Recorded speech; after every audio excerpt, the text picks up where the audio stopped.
जन्म 15 नवंबर 1875 को झारखंड के छोटे से गांव उलीहातू में एक सामान्य परिवार में हुआ था। बिरसा मुंडा के माता-पिता नागपुर पठार क्षेत्र के मुंडा जनजाति से आते थे और परिवार की स्थिति काफी खराब थी।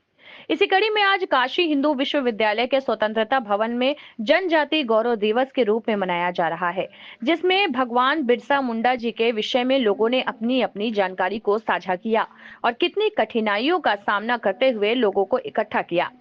1875 में कितनी गरीबी रही और लोगों से संचार के माध्यम भी बहुत कम हुआ करते थे। उस समय लोगों को इकट्ठा कर इस तरह की गौरव गाथा लिखने वाले भगवान बिरसा मुंडा के जीवन पर लोगों ने प्रकाश डाला। आज भगवान बिरसा मुंडा की जयंती के इस शुभ अवसर पर सैकड़ों की संख्या में काशी हिंदू विश्वविद्यालय के छात्र और अध्यापक स्वतंत्रता भवन में इकट्ठा हुए। Bureau report, जयदेश। Sir please your short intro. Sir एक अपना परिचय बता दीजिए। सर मैं डॉक्टर राजू माझी, associate professor faculty of law, Banaras Hindu university student हूँ।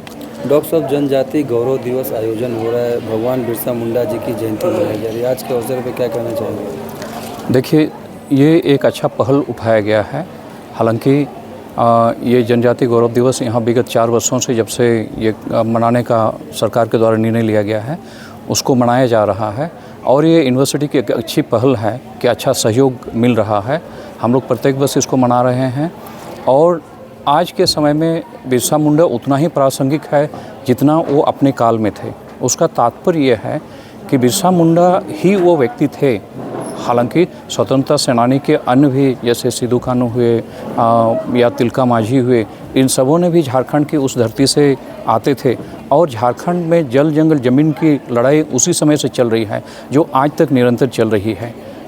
आज अगर आप देखेंगे प्रासंगिकता उतना ही है क्योंकि आज भी आदिवासियों की ज़मीन जो है वो किसी न किसी रूप में छीनी जा रही है। हालांकि सरकार के द्वारा कई ऐसे कदम उठाए गए हैं, लेकिन उसको अगर वास्तविकता में देखेंगे तो उसका इम्प्लीमेंटेशन उतने ढंग से नहीं हो पा रहा है। तो आज के समय में हमें एक बार फिर अवलोकन करने की ज़रूरत है और स्वतंत्रता सेनानियों के द्वारा जो यहाँ के आदिवासी मूलवासी के लिए जो अधिकार बचाने का जो प्रयत्न किया गया था, उनको आज सरकार के द्वारा सकारात्मक पहल उठाकर उनको वास्तविक रूप में संरक्षण देने की आवश्यकता है।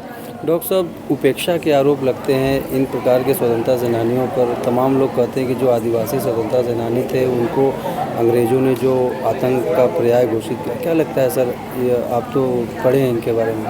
नहीं, देखिए, ऐसा है कि ये जब भी कोई विरोधाभास या विरोध होंगे तो फिर वो आपको उस ढंग से डेमोलाइज करेंगे।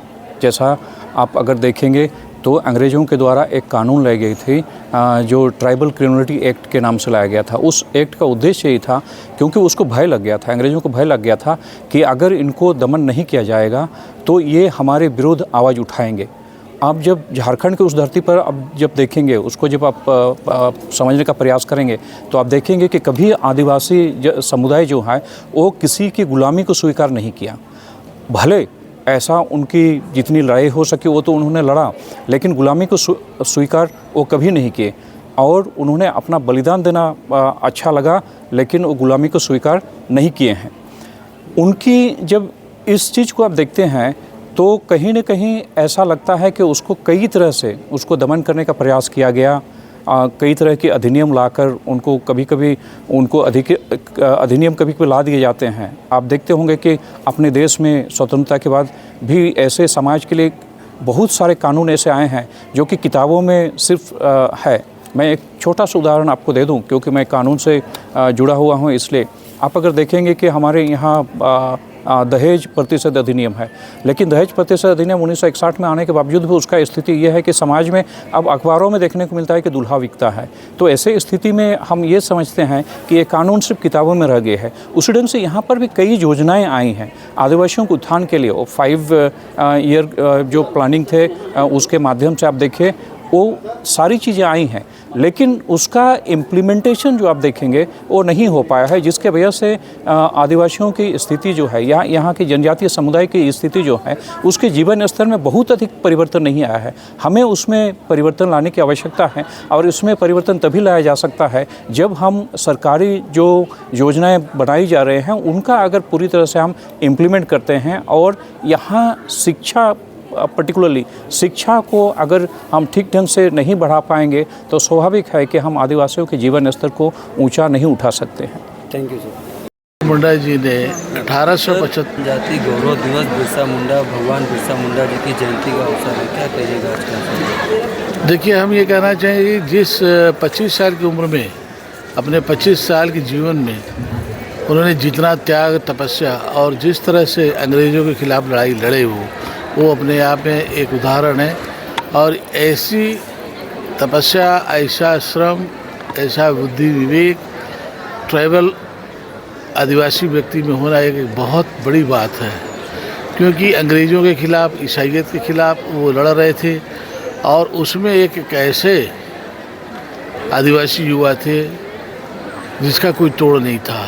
उन्होंने सारे आदिवासी जो समाज था उसको एकत्रित किया। जैसा कि आप लोग जानते हैं कि 1875 में उनका जन्म हुआ था खूंटी में, जो कि रांची के बगल में एक जनपद है। फिर वहाँ से वो चले, सबको लेते हुए अंग्रेज़ों के खिलाफ लड़ाई लड़ते रहे और बहुत त्याग और बलिदान का एक अच्छा उदाहरण उन्होंने दिया। और हमें आदिवासी समाज को समझना चाहिए कि उनके मार्गदर्शन पे चले, समाज के लिए जो चुनौतियां हैं उनको झेलते हुए अपने आप को तैयार करें और समाज के विकास के मूल धारा में अपने आप को जोड़ने का प्रयास करें। सर, आदिवासी समाज से बार बार उपेक्षा के आरोप लगते हैं कि जितना इनका योगदान था उतना सम्मान करने में सरकार, क्या लगता है सर आपको, सही बात है? ये तो देखिए, ये जनजाति समाज तो उपेक्षित है, लेकिन जितना इनको सहयोग और सम्मान है और जो मान प्रतिष्ठा मिलनी चाहिए उतनी तो नहीं मिली है।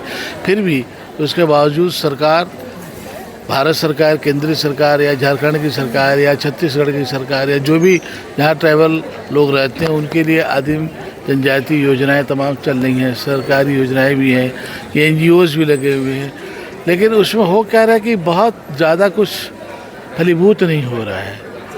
क्योंकि एक तरफ तो हम उनके विकास की बात करते हैं, लेकिन उसके विकास के साथ साथ जो उनका दोहन है, शोषण है, ये जो बहुत अच्छी बात नहीं है।